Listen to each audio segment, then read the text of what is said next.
All right. Well, Julia, welcome to Nonstop Nonprofit. I have been so excited to bring you on the podcast. So thank you so much for making time to join us today.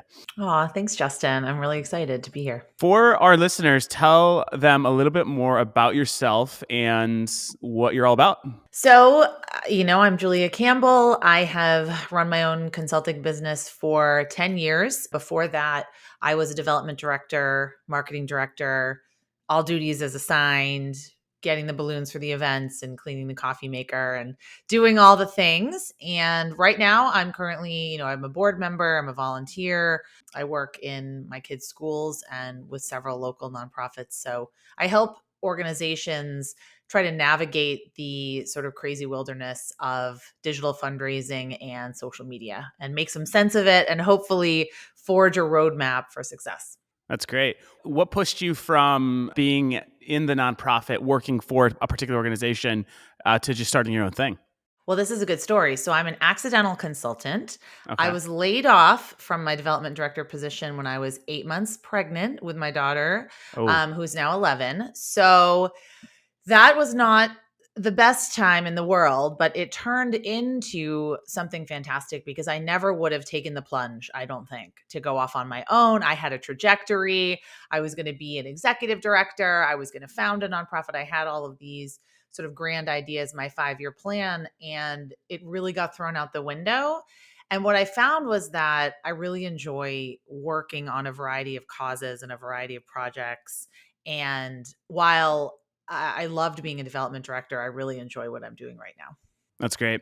I can resonate with the working with a variety of causes. Hmm.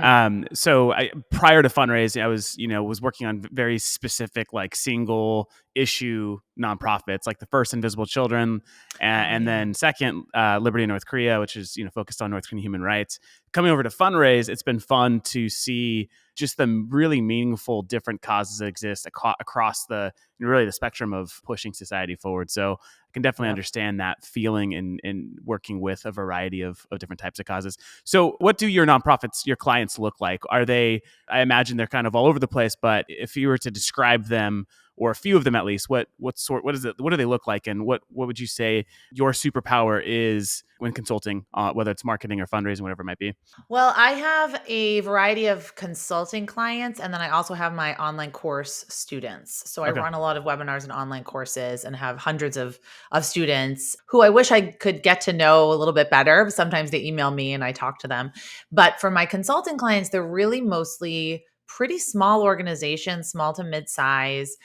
The vertical, there really is no specific vertical or specific cause area. I've worked with academic research institutions and tiny little food banks and universities, domestic violence and sexual violence, and really everything from animal rights to human rights.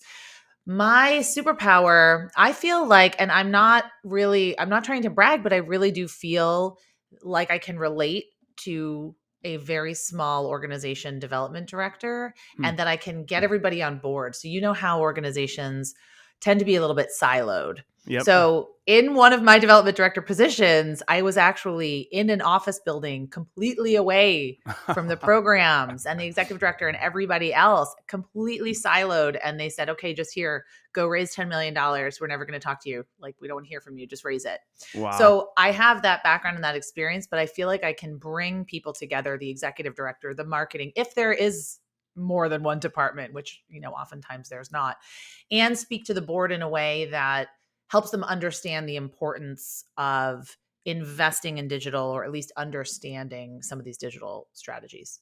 That's great. I have never understood why, and this is a totally like side note, but this is why we like several years ago we made a musical, and we have you. I don't know if you've seen it, and I have you haven't not, but seen I'm it. a Okay, huge okay. musicals Well, fan. I'll send you the musical, but the reason why I bring it up is early on when we were starting Funraise, we wanted to put fundraisers in the spotlight, right? Because for too Yes. long It's like they're the people that, like you said, like The are unseen segmented, heroes. unsung heroes. It's the program people that are like on the front lines that get, all the credit. And we're not in it for credit, but we wanted to make the fundraisers the rock stars, and so we made this That's musical awesome. I over the love top. it. Yeah, so I'll share with you. What were some of the It's songs?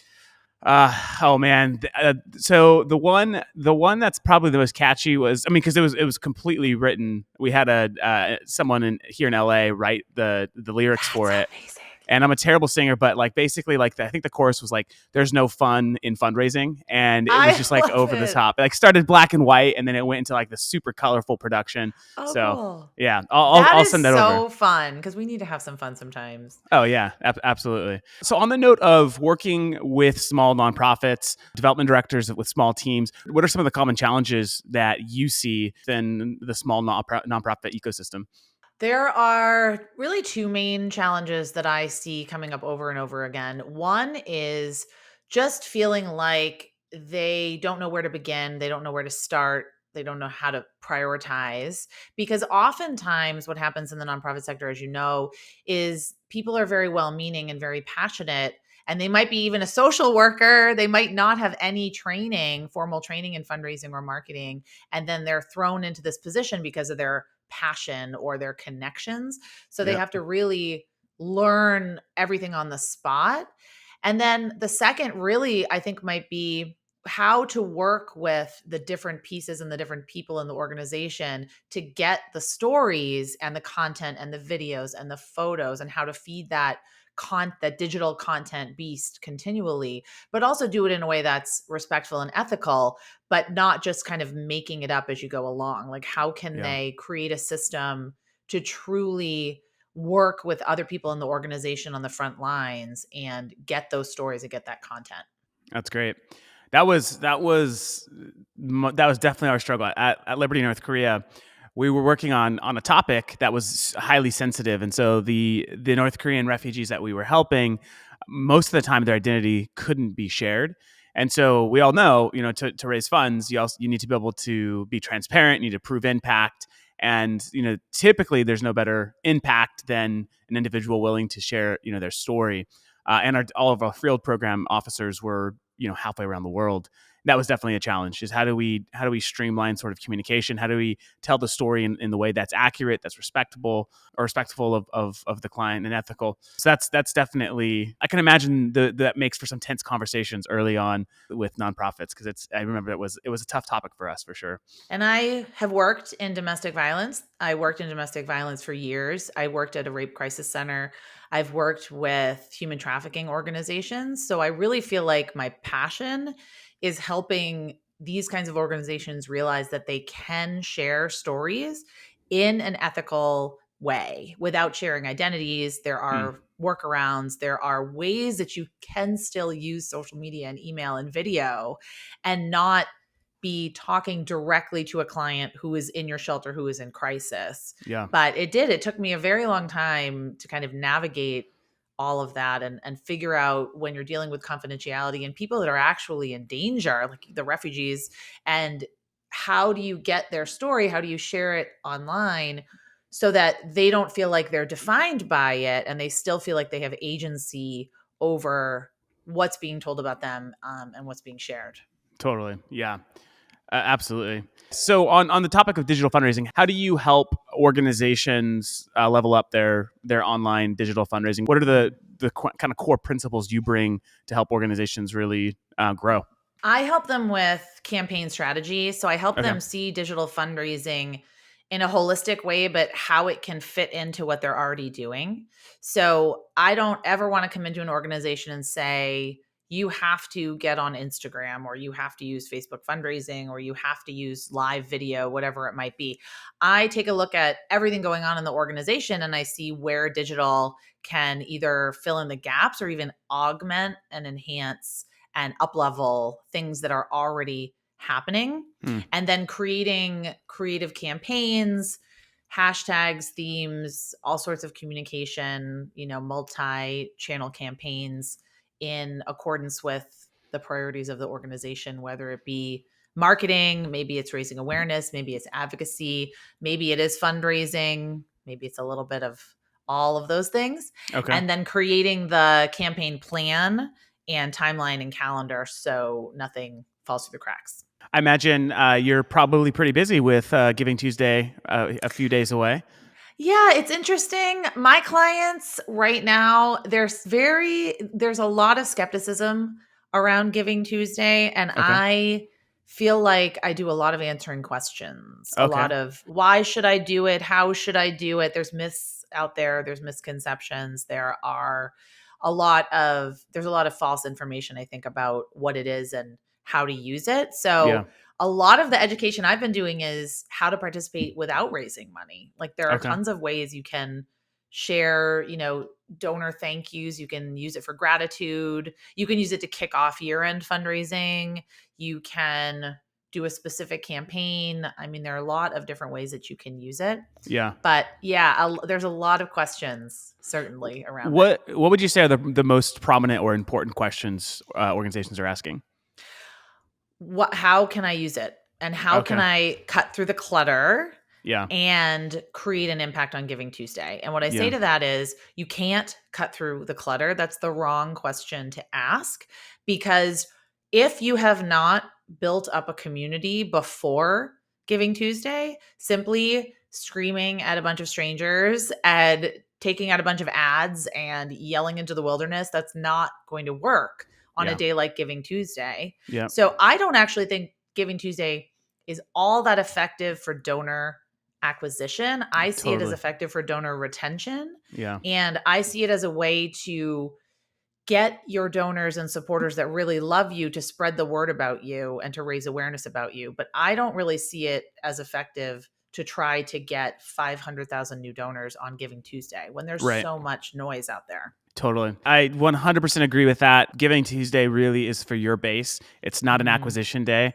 I'm a fan of Giving Tuesday and for Me too. Me organizations to too. do it. And the reason for that is because I think if you're focused on your community, your donors, typically like you're going to you do something, you throw out a campaign, Mhm. you send out some emails, whatever it might be, your donors will give, and it won't be their their annual gift. It'll be their second or third gift to the organization. So you see a lot of low hanging fruit on Giving Tuesday. Organizations, make these smaller donations, but it adds up if you can effectively, reach your base. But totally agree with you. Organizations that spend time trying to acquire a bunch of new donors, I think that's a bit wishful thinking, right? Because there's so much And noise. focusing on the Facebook match and everything else that I'm not even going to go into. That's not the point. Yeah. The point of Giving Tuesday is generosity and democratizing philanthropy, making giving, normalizing giving, Yeah. making it seem, and this is the reality. Anyone can make a difference with even just $5 or $10.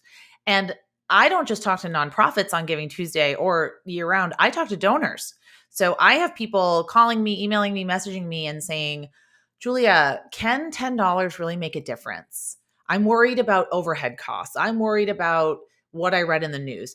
There is so little trust in our institutions and our organizations and our government. There's so little trust right now that I really think nonprofits can leverage these kind of days when there's a lot of buzz and a lot of Mm. news coverage and a lot of social media mentions to normalize giving, to Hmm. show people that $10 really, really, really can help, and that everyone, no matter what their budget is, can still give back. Even if they can't give money, they can still be generous, they can still be kind. Yeah.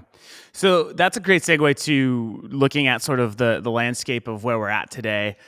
We've got 6 weeks Mhm. left, at least at the recording of this podcast of 2020. Mhm. How do you see sort of current events shaping online fundraising, organizations' ability to raise during a pandemic, and Mhm. obviously other important sort of social issues that are happening today? How do you see current events kind of impacting all this?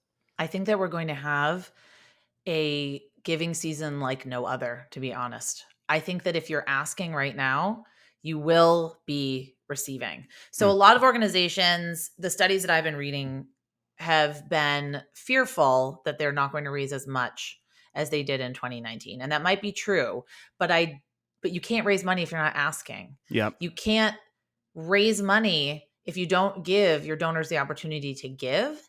And if you're not asking, it might actually be kind of selfish of you. You're not giving your donors a chance to have agency and control over the great big world that we can't control. But if I have $10 and I can give it to that food bank, or if I can say, you know what, I don't want any Christmas gifts this year, I want to donate all the proceeds to this local organization, that gives me a feeling of control, and it helps me sort of process a lot of the things in my life that I can't control right now. Yeah. So I just think that if you're asking in an authentic and genuine way, you don't have to tie it to COVID. And that's the trend that I see right now.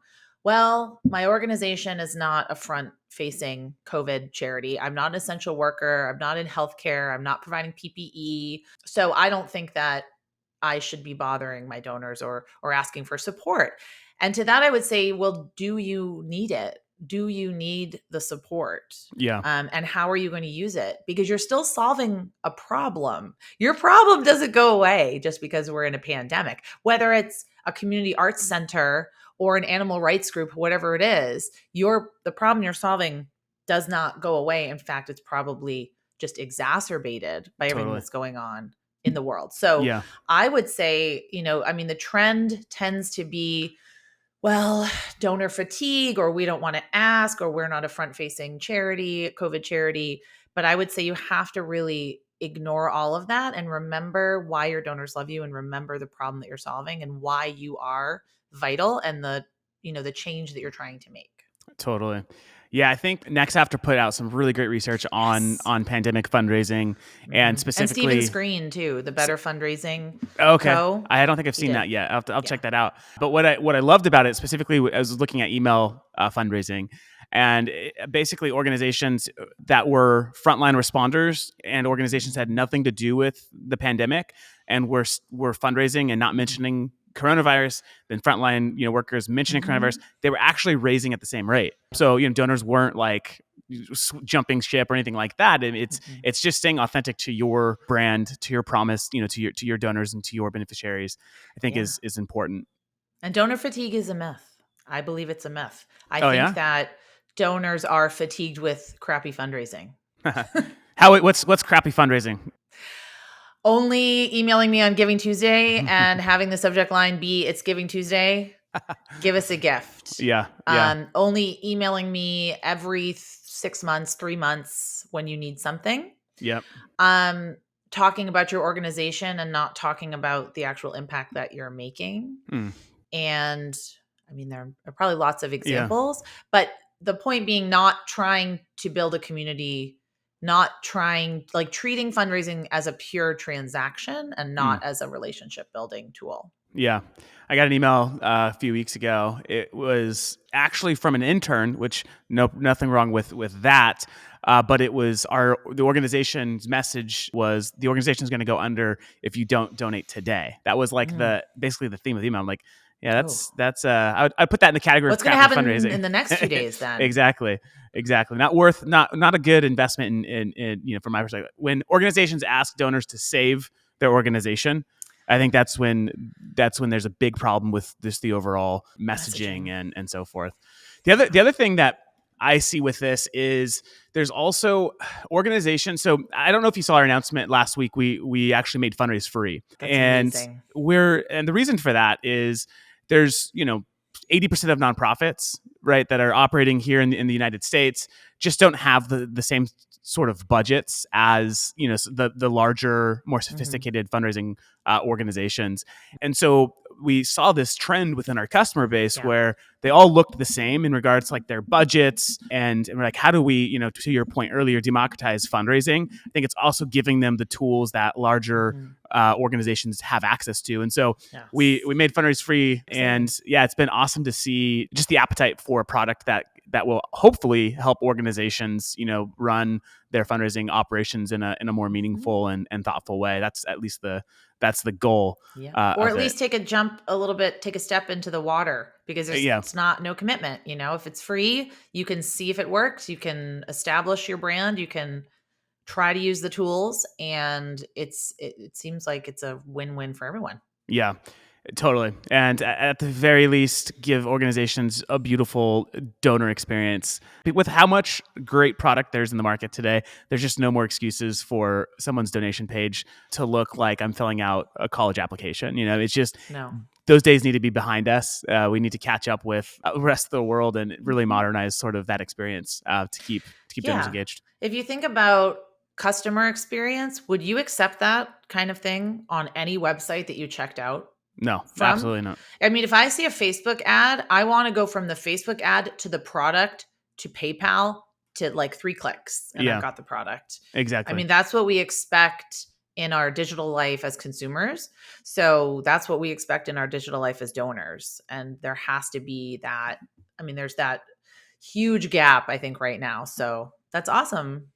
So actually, Congratulations. well, yeah, thank you, thank you. So talking about like this divide, specifically like the digital divide, have you seen this exacerbated during COVID? Right, there's within organizations, whether it's your own client base or the research that you're looking at, have you seen a greater divide in sort of organizations' ability and propensity to go digital, or have you seen it kind of equal out or level out? I have seen a lot of organizations trying to cut and paste non-digital ways Hmm. into digital.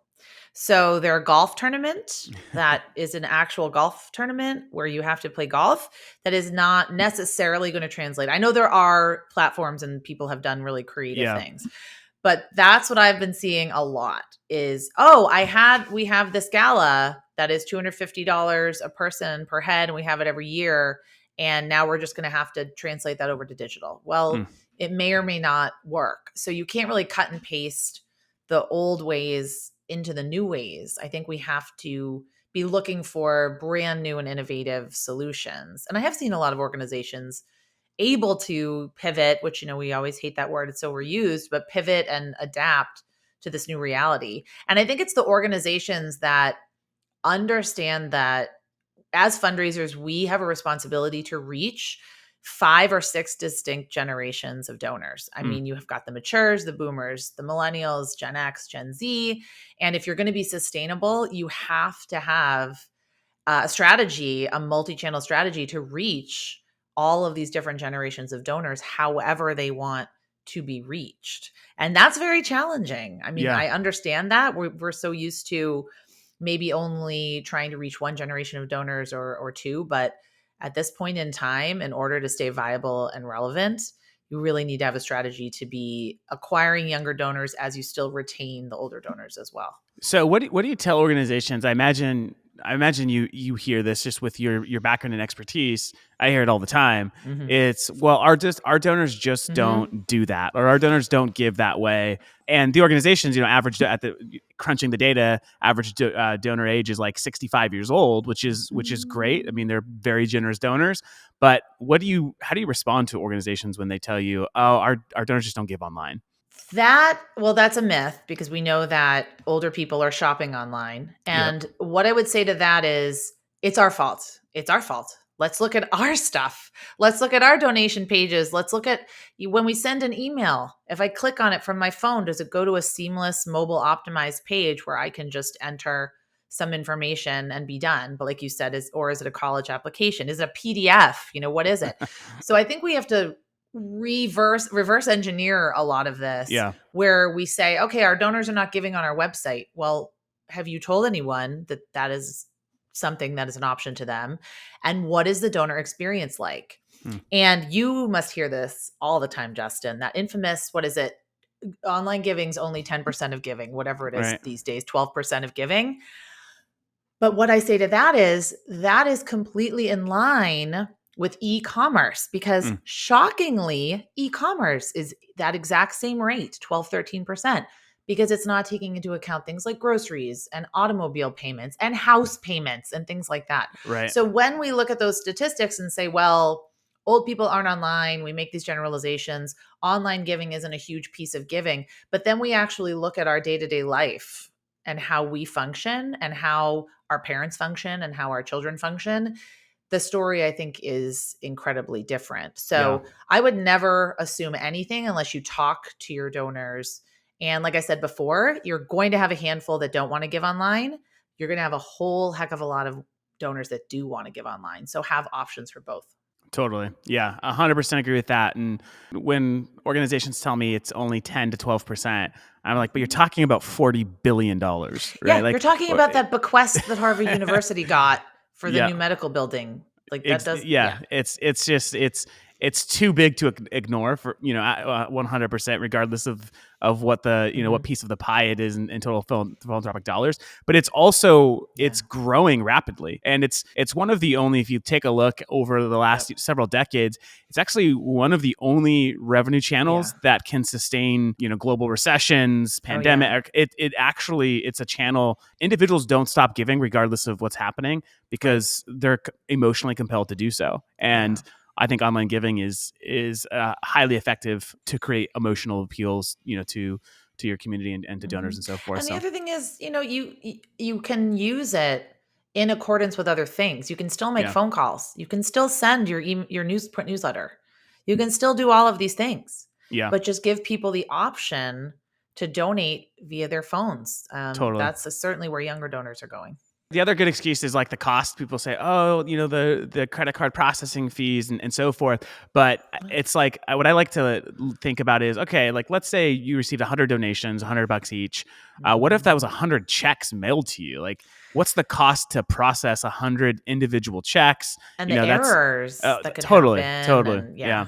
So that, I think, yeah, I'm glad we're aligned there. I mean, it's definitely something that I hope to see more organizations. And I do think that smaller organizations have the Mhm. ability to grow this channel faster. There's less red Yes. tape, less bureaucracy, Yep. and they can experiment a lot more and do it faster and Yes. quicker. And so, And they can get their donors used to it. exactly, So exactly. they bring on new donors and they just get them used to it. This is the way we fundraise. This is the way we do it. This is an option available to you. Yeah, absolutely. Yeah, totally agree. So I want to go back to something you also said about sort of, not taking your offline things and putting a Throwing digital them. label onto it.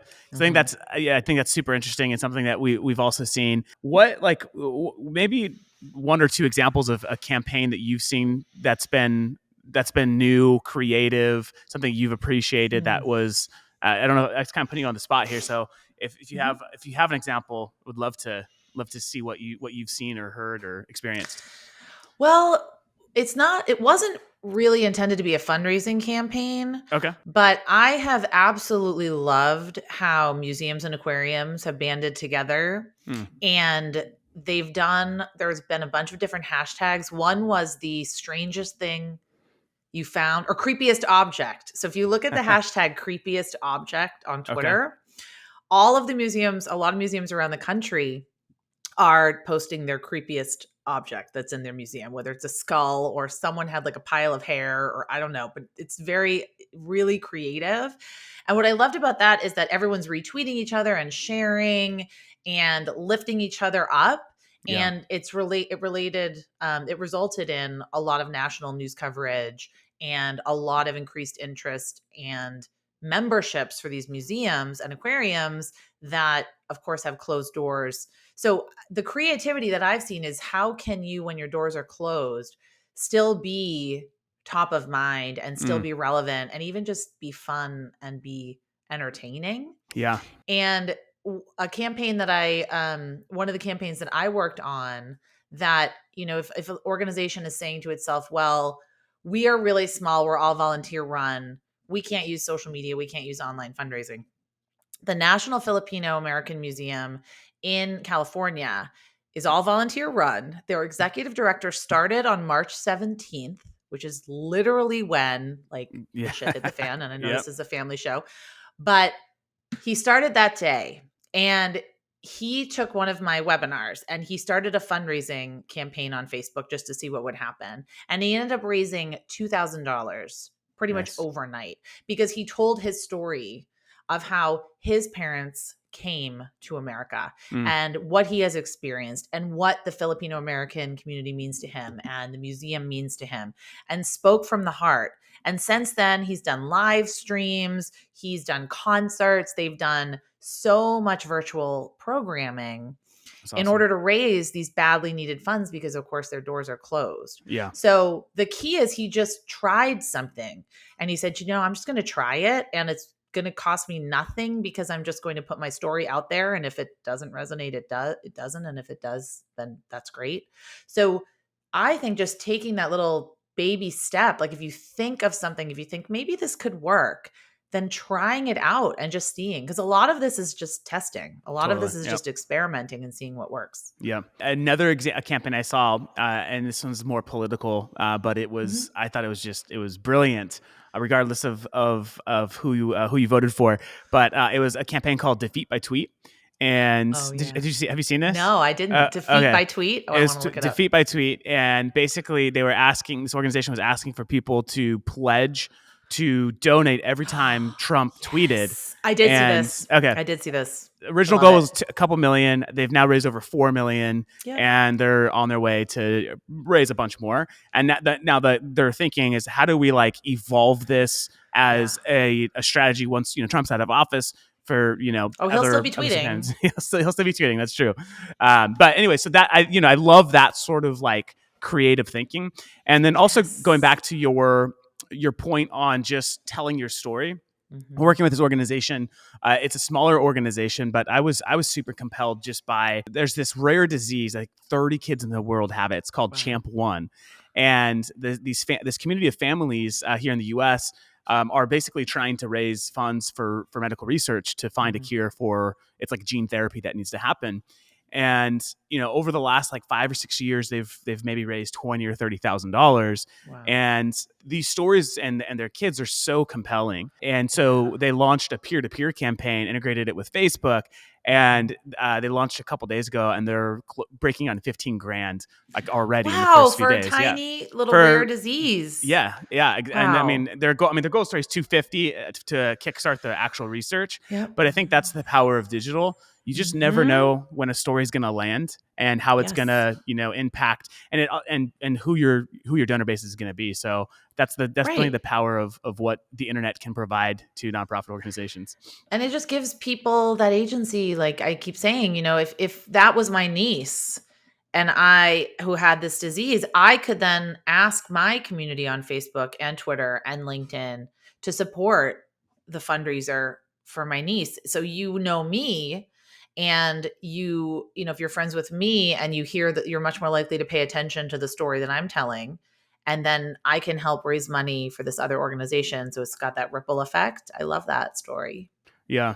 So turning the page a bit, a couple questions before we Sure. wrap up. I'd like to talk a little bit more about sort of just like the collective community nonprofits Yes. offer, because I think Mhm. it's truly remarkable to see how organizations will rally together to Mhm. support each other. I think of one of our customers, Innocence Project.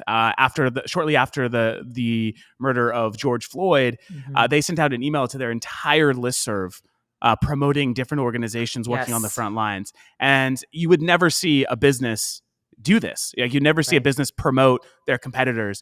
And Mhm. so what are your thoughts around this type of community? Like, is it healthy? Does it stall growth, do you think? What are sort of Mhm. the what gets you excited about this being a value in the nonprofit culture?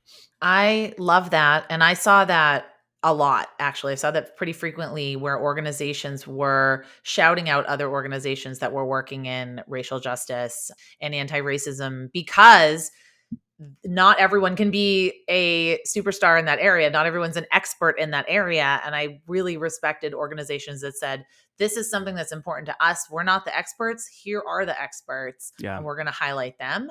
I really wish more organizations would do this because, like I say, I mean, that kind of was the point of a Giving Tuesday, Yeah. was to normalize this idea of giving and understand that we are not in competition with each other. I Hmm. do not say, oh, I like this organization's annual appeal letter better than this one. I give with my heart. Most of us Yeah. give with our heart. They give to causes that are important to them. And I think it's incredible when people are showcasing other organizations like that. So I wish that I would see more of that. I wish I would see local coalitions. I mean, we see like local foundations doing a great job of Mm. that. We see local nonprofit networks and associations doing a great job. But I would love to see sort of an informal coalition of nonprofits locally or regionally, or maybe all working on the same issue together, Hmm. doing things like that. And the zoos and aquariums do it. They do that on Giving Tuesday. They have a Giving Zoo Day, Oh, and they cool. highlight each other and they talk about each other. Yeah. And I'm sure there's more examples on Giving Tuesday than just Giving Zoo Day. But I Yeah. think that using using the news coverage, using the fact that we are primed for year-end giving, we want to give back, it's Thanksgiving, it's the holidays, it's that kind of season. How can you maybe promote maybe 5 other organizations in your community? I Yeah. think what happens is nonprofits are worried it's going to get political. They're worried they're going to leave somebody out. Hmm. They're worried they're going to hurt someone's feelings. They're worried that maybe they will get 5 less dollars. But we really have to just start taking risks and start understanding that the sector itself, I mean, we're poised to lose several thousand nonprofits this year because of the effects of COVID. So the ones that remain, we need to stand up for each other. I mean, we really need to realize that quote that you shared, that I absolutely love that quote, we're not all in the same boat, but we're all in the same storm. Hmm. Yeah. No, that's I definitely agree, and I think that the way that organizations can leverage this sort of community is to find strong partnerships, right? Or Mm-hmm. even like to you see this a lot in the for-profit space, but where maybe it's not a core sort of competency of ours, this organization does it better, and there's Mm-hmm. opportunity for program partnership, right? Yeah. Where funds can be shared and split. I think there's so much more room for innovation at that level because there's already the appetite. You already see nonprofits really, gravitate towards this type of climate, and so creating some more structure or opportunity to promote it, I think could be super interesting. Well, Vu Lei of Nonprofit AF, when Yep. he was the executive director of the Rainier Corps, he did just that Oh, cool. at his particular organization. So he would invite other nonprofits and they would share an accountant, they would share an administrative assistant, they would share a copier. Because he's like, why do I need this photocopier? Yeah. I'd make like 2 copies a day. Like, let's let other people rent it or pay for paper or help pay for ink. So the way he saw it, that I think is just really brilliant, is that why do we all need to have a separate accountant, a Mm. separate HR person if you're a very, very small Yeah. organization? Why do we need to have a separate copier? Why do we need to have a separate database? Like, why can't we all come together, and making sure that everything's proprietary and client confidentiality is of Totally. course followed, but just trying to think outside the box. Like, Yeah. why do we have to have these hierarchies and these structures that were set up hundreds of years ago? Like, why can't we just sort of blow everything up and figure out what works, and just rather than following these paths that I think we've been told that we have to follow. Yeah. No, agree. And oftentimes it's a lot of principles that I think there's a lot of good things, a lot of good principles and learnings from for profit, but this would never happen, Mhm. like in a for profit sort of environment where you'd promote your competitors or whatever it Well, might they look have the like. chamber. Sometimes Yeah. they do. But you're right. I don't think if it's your direct competitor, Right. like other Yeah. realtors would not be promoting other realtors. Right. But if it's someone, if it makes sense, if it's a community partner and you can't do your work without them, then let your donors know, Yeah. because it only serves you and it only serves that organization. Absolutely. Well, Julia, thank you so much for Thanks. joining the podcast today. It was a great conversation. I was really looking forward to it. And thank you for joining and just dropping Yeah. all sorts of knowledge for us today. Thank you. I wish that it could be in person. I wish that we could hang out at a conference, but maybe in 2021. Yeah, or 2025. Who Right, knows? maybe. Who knows? But Who no, knows? I'm But hopeful. until I'm hopeful. then, I'm hopeful it's 2021. But we'll see. We'll I see. know. I'm getting more hopeful, less hopeful, I don't know. But Yeah. but Yeah, with definitely some point. absolutely. All Thank right. you. Well, thank you, Julia. Have a good one. Bye. Bye.